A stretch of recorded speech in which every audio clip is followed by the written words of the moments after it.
जिस घर में खजूर होगी उस घर में कभी कोई भूखा नहीं सोएगा।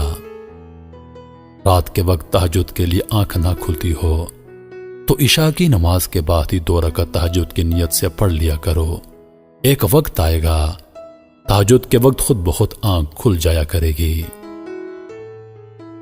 रात के वक्त जन्नत की एक घड़ी आती है जिसमें हर दुआ कबूल होती है।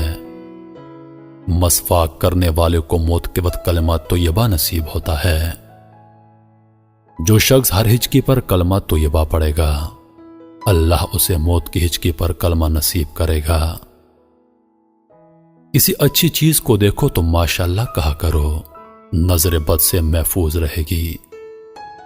जो शख्स कुरान पाक याद करना चाहे वो पहले सूरतुल यूसुफ याद करे, बाकी कुरान जल्दी याद हो जाएगा।